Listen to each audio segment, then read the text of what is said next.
तो आज के इस विस्तृत विश्लेषण में हम एक बहुत ही दिलचस्प और मतलब एकदम जमीनी विषय पर चर्चा करने वाले हैं। स्वागत है इस गहन चर्चा में। बहुत बहुत शुक्रिया। और आज का जो विषय है वो सच में हर किसी से जुड़ा है। बिल्कुल। आज हम समाज की उन दरारों के बारे में बात करेंगे जिन्हें हम रोज देखते हैं।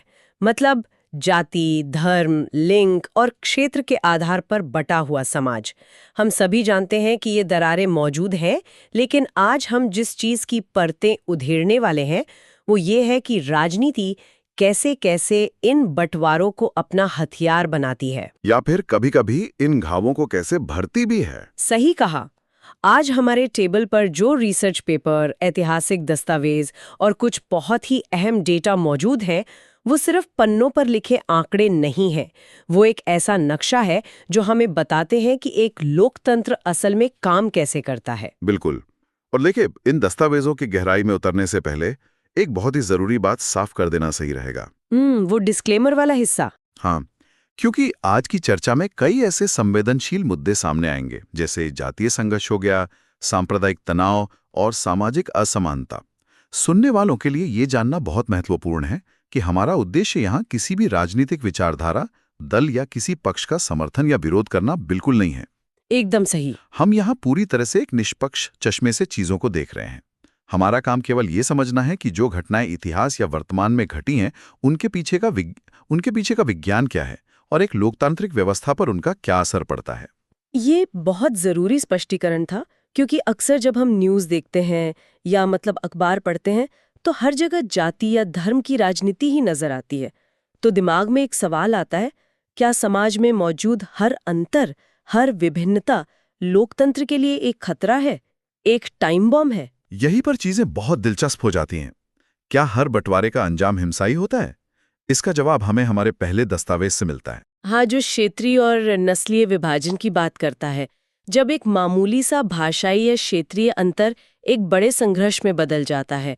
मेरे पास यहाँ Tata institute of social sciences यानी टिस की एक स्टडी का डेटा है और ये बड़ा ही चौंकाने वाला है। मुंबई वाला अध्ययन। हाँ, इस अध्ययन के मुताबिक मुंबई में लगभग 49% सफेद पोश या जिन्हें हम व्हाइट कॉलर नौकरियां कहते हैं, उन पर मराठियों का दबदबा है।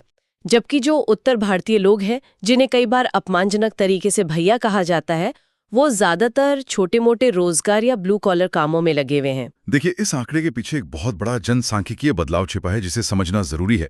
दस्तावेज बताते हैं कि 1961 में मुंबई में मराठियों की आबादी 34% थी, लेकिन 2001 आते आते ये आंकड़ा 57% को पार कर गया। बिल्कुल।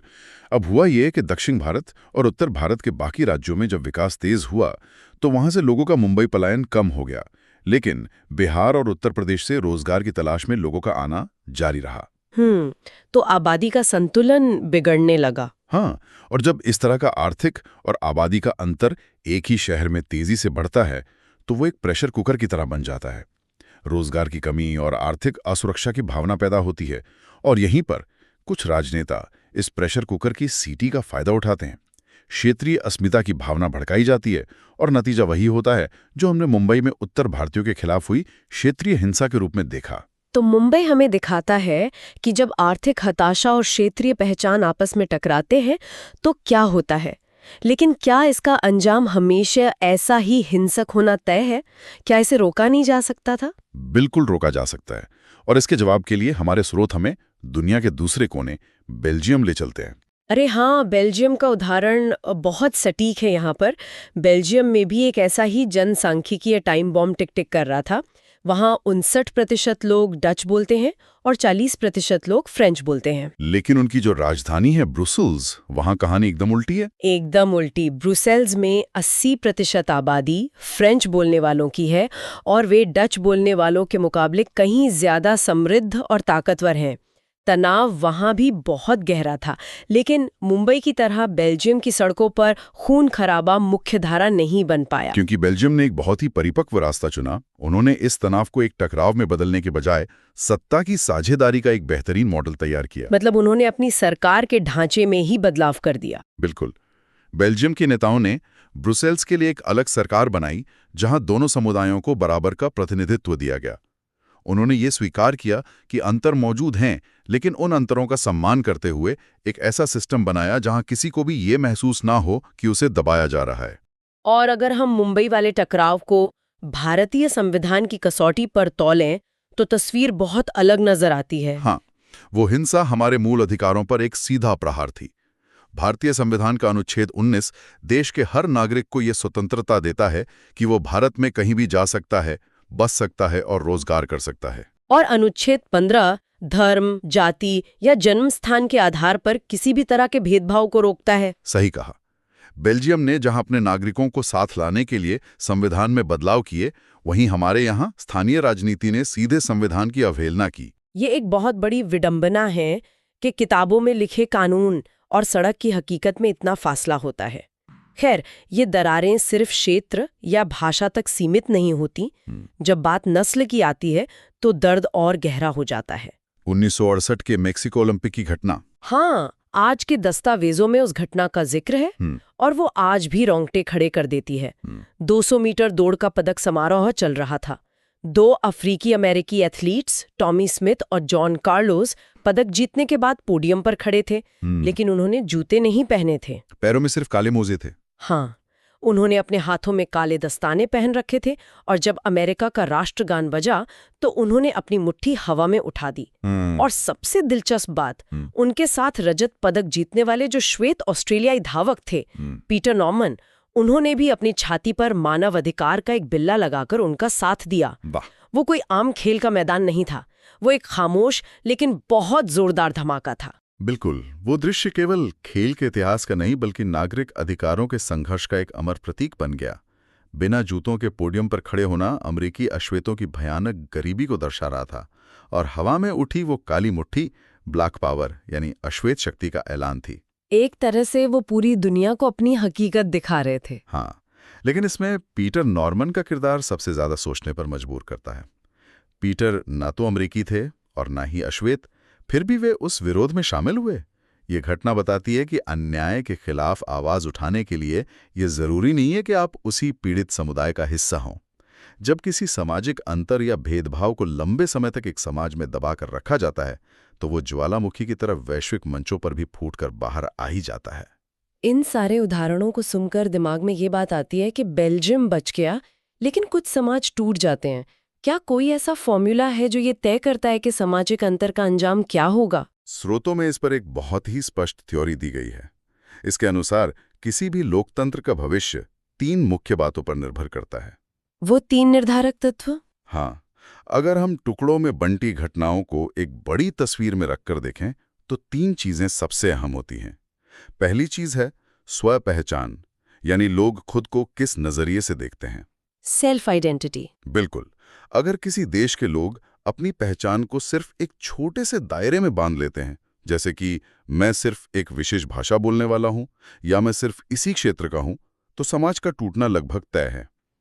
लेकिन अगर लोग ये मान लें कि एक इंसान की कई पहचान हो सकती हैं, तो बात बन जाती है। जैसे बेल्जियम में एक व्यक्ति डच या फ्रेंच बोलने से पहले खुद को बेल्जियाई मानता है। एकदम सही। हमारे यहाँ भी लोग बंगाली, तमिल या पंजाबी होने के साथ साथ खुद को भारतीय मानते हैं। ये जो बहुस्तरीय पहचान है, ये किसी भी देश के लिए एक गोंद का काम करती है। ये पहचान वाली बात तो बहुत गहराई तक जाती है। दूसरा तत्व जो सामने आता है वो है राजनीतिक मांगों का स्वरूप। मतलब राजनेता अपने समुदाय के लिए क्या मांग रहे हैं। हाँ, अगर मांगे ऐसी हैं जो दूसरे समुदायों का हक नहीं मारती तो लोकतंत्रों ने आसानी से पचा लेता है। लेकिन युगोस्लाविया की कहानी यहाँ एक डरावने सपने जैसी है। वहाँ क्या हुआ था? वहाँ अलग अलग समुदायों के नेताओं ने इतनी कट्टर और इतनी बेतुकी मांगे रख दी कि एक देश की सीमा के भीतर उन्हें पूरा करना नामुमकिन हो गया। नतीजा ये हुआ कि युगोस्लाविया ताश के पत्तों की तरह बिखर गया और कई छोटे छोटे देशों में टूट गया। और इसी से जुड़ा है तीसरा और सबसे अहम तत्व, सरकार की प्रतिक्रिया। जो मांगे उठी हैं, उन पर सरकार कैसा बर्ताव करती है। बिल्कुल, अगर सरकार सत्ता साझा करने को तैयार है, अल्पसंख्यकों की जायज मांगों को सुनती है, तो देश मजबूत होता है। लेकिन अगर सरकार में बहुसंख्यकवाद का नशा आ जाए और वो अपनी तादाद के दम पर एकता थोपने की कोशिश करे, तो देश अंदर से खोखला हो जाता है। गृह युद्ध जिसने पूरे देश को दशकों पीछे धकेल दिया। एकता कभी भी बंदूक के दम पर नहीं थोपी जा सकती। तो सत्ता की साझेदारी सिर्फ एक अच्छा विचार नहीं है, बल्कि ये किसी भी देश के जिंदा रहने की शर्त है। अब हम एक ऐसे विषय पर आते हैं जो भारतीय राजनीति की रगों में दौड़ता है, जाति। राजनीति में जाति और जाति में राजनीति, ये दोनों एक दूसरे में ऐसे गुंथे हुए हैं कि इन्हें अलग करना मुश्किल है। बहुत मुश्किल है। यहाँ मेरे पास एक ऐसा डेटा है जो सिर्फ सामाजिक नहीं बल्कि आर्थिक सच्चाई को बेनकाब करता है। वर्ष 1999-2000 की जो गरीबी रेखा यानी बीपीएल के आंकड़े हैं, वे बताते हैं कि ग्रामीण क्षेत्रों में 45.8% अनुसूचित जनजातियां और 35.9% अनुसूचित जातियां गरीबी रेखा के नीचे रहने को मजबूर हैं। और इसके ठीक उलट ऊंची जाति के हिंदुओं में ये आंकड़ा केवल 11.7% है।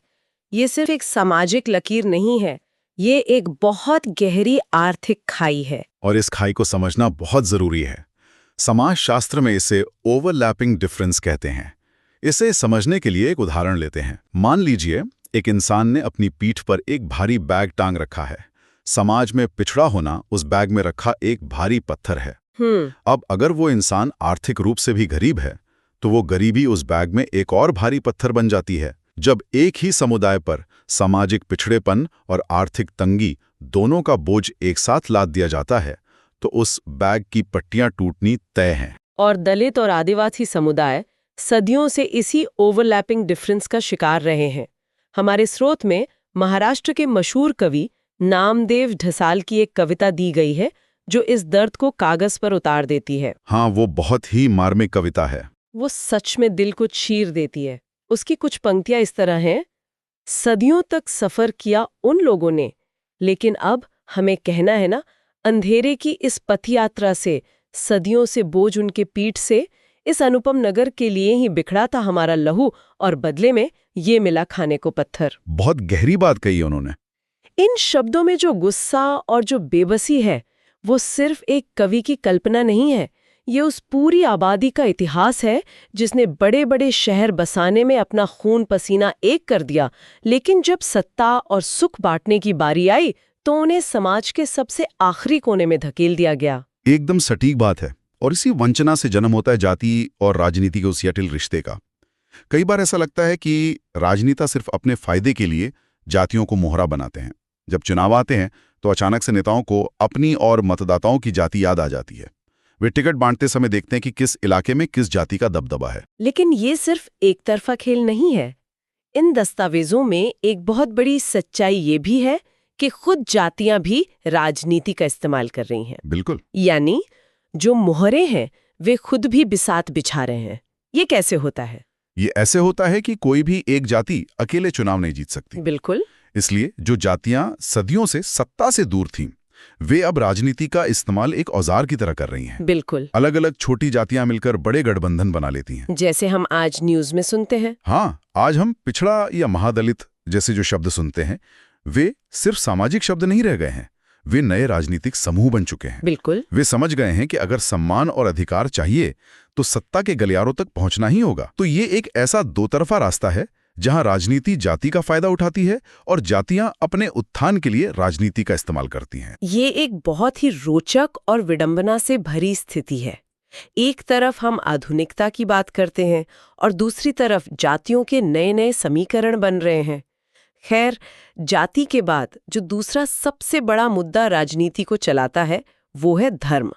आज के दस्तावेजों में धर्म, सांप्रदायिकता और धर्म निरपेक्षता पर बहुत ही गहरा मंथन है। हाँ, और इसमें महात्मा गांधी का एक विचार बहुत महत्वपूर्ण है। बिल्कुल, वही विचार अचानक से ध्यान खींचता है। गांधी जी का मानना था कि राजनीति को हमेशा धर्म द्वारा निर्देशित होना चाहिए। पहली बार सुनने में ये बात थोड़ी अजीब और शायद खतरनाक भी लग सकती है, खासकर आज के राजनीतिक माहौल में। लग सकती है, लेकिन यहाँ ये समझना बहुत जरूरी है कि गांधी जी के धर्म का मतलब क्या था। उनका मतलब हिंदू, मुस्लिम या ईसाई जैसी किसी विशेष पूजा पद्धति से कतई नहीं था। उनका आशय था नैतिकता, एथिक्स। हाँ, उनका मानना था कि हर धर्म कुछ बुनियादी नैतिक मूल्य सिखाता है, जैसे सत्य, अहिंसा और करुणा। एक अच्छी राजनीति को उन्हीं नैतिक मूल्यों पर चलना चाहिए। लेकिन जब राजनीति में धर्म का असली प्रवेश होता है तो वो इन नैतिक मूल्यों को तो पीछे छोड़ देता है और सांप्रदायिकता का रूप ले लेता है। सांप्रदायिकता तब पैदा होती है जब ये मान लिया जाए कि एक विशेष धर्म के लोग ही श्रेष्ठ हैं और उनके हित बाकी धर्मों से बिल्कुल अलग हैं। और ये बीमारी तब एक महामारी बन जाती है जब कोई सरकार अपनी पूरी ताकत किसी एक धर्म के पक्ष में झोंक देती है। जैसे श्रीलंका के उदाहरण में हमने देखा, जहां राज्य ने बहुसंख्यक समुदाय के धर्म को ही राष्ट्र का धर्म मान लिया। इस खतरे को देखते हुए ही भारत ने धर्मनिरपेक्षता का एक बहुत ही अलग और अनोखा रास्ता चुना। इन दस्तावेजों से पता चलता है कि भारत में किसी भी धर्म को राजकीय धर्म का दर्जा प्राप्त नहीं है। इंग्लैंड में ईसाई धर्म या पाकिस्तान में इस्लाम को जो विशेष दर्जा मिला हुआ है, वैसा भारत में नहीं है। बिल्कुल, यहाँ हर इंसान को ये पूरी आजादी है कि वो किसी भी भगवान को माने या फिर किसी को भी ना माने। लेकिन यहाँ भारत के धर्मनिरपेक्ष मॉडल की एक सबसे खास बात है जो इसे पश्चिमी देशों से अलग बनाती है। पश्चिमी देशों में धर्मनिरपेक्षता का मतलब है कि राज्य और धर्म एक दूसरे के मामलों में बिल्कुल दखल नहीं देंगे, एकदम अलग अलग। हाँ, लेकिन भारत में ऐसा नहीं है। भारतीय संविधान राज्य को एक सैद्धांतिक दूरी तो बनाए रखने को कहता है, लेकिन साथ ही ये अधिकार भी देता है कि अगर धर्म के नाम पर मानवाधिकारों का हनन हो रहा हो तो राज्य दखल दे सकता है। इसीलिए संविधान ने धर्म के अंदरूनी मामलों में दखल देते हुए छुआछूत जैसी कुप्रथा को गैर कानूनी घोषित किया। रुकिए, तो इसका मतलब ये है कि हमारा राज्य धर्म से दूर भी है, लेकिन जरूरत पड़ने पर वो धर्म के अंदर जाकर सुधार भी कर सकता है। ये तो एक बहुत ही बारीक और शानदार संतुलन है। यही भारतीय धर्मनिरपेक्षता की असल खूबसूरती है। ये सिर्फ एक शब्द नहीं है, बल्कि विभिन्नताओं से भरे इस विशाल देश को एक साथ जोड़े रखने की सबसे मजबूत कड़ी है। बहुत खूब। हमने क्षेत्र, नस्ल, जाति और धर्म की बात कर ली, लेकिन एक ऐसा बंटवारा है जो दुनिया के हर एक देश, हर एक समाज में मौजूद है, फिर भी हमारी राजनीतिक चर्चाओं में वो हमेशा हाशिए पर रहता है। आप लैंगिक असमानता की बात कर रही हैं। हाँ, जेंडर गैप। यह एक ऐसा आंकड़ा है जो किसी को भी हैरान कर सकता है। भारत के कृषि क्षेत्र में काम करने वाले कुल लोगों में 40% महिलाएं हैं और ग्रामीण इलाकों की 75% महिलाएं खेती-बाड़ी के काम में लगी हुई हैं। 75%? ये बहुत बड़ा नंबर है। बहुत बड़ा। वे बीज बोने से लेकर फसल काटने तक सब कुछ करती हैं, लेकिन फिर भी उन्हें किसान का दर्जा बहुत मुश्किल से मिलता है। उनके काम को अक्सर श्रम की गिनती में रखा ही नहीं जाता। जो महिला दिन भर खेतों में कमर तोड़ मेहनत करती है, उसे बिना वेतन का पारिवारिक मजदूर मान लिया जाता है। हमारे समाज में बचपन से ये धारणा दिमाग में बैठा दी जाती है कि घर के बाहर का काम और पैसे कमाना पुरुषों की जिम्मेदारी है और महिलाओं का काम सिर्फ घर और बच्चे संभालना है। जबकि सच्चाई ये है कि महिलाएं बाहर भी उतना ही शारीरिक श्रम कर रही हैं। बिल्कुल। और अगर हम राजनीति के ऊंचे गलियारों की बात करें तो वहां की तस्वीर तो और भी ज्यादा निराशाजनक है। आज के इन दस्तावेजों में दुनिया भर के आंकड़े मौजूद हैं।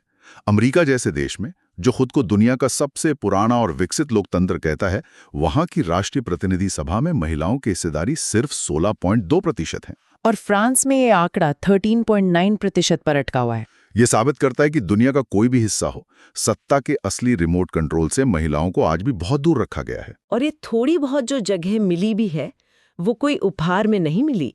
महिलाओं को वोट देने तक के अधिकार के लिए दशकों तक सड़कों पर लड़ना पड़ा है। इन सभी संघर्षों पर बात करते हुए फ्रांसीसी लेखक विक्टर ह्यूगो का एक कथन बहुत ही सटीक बैठता है, जो इन दस्तावेजों में दिया गया है। उन्होंने क्या कहा था? उन्होंने कहा था, पुरुषों के पास दृष्टि होती है और स्त्रियों के पास अंतर्दृष्टि। इसीलिए वे चीजों को अपेक्षाकृत अधिक दूर तक देख सकती हैं।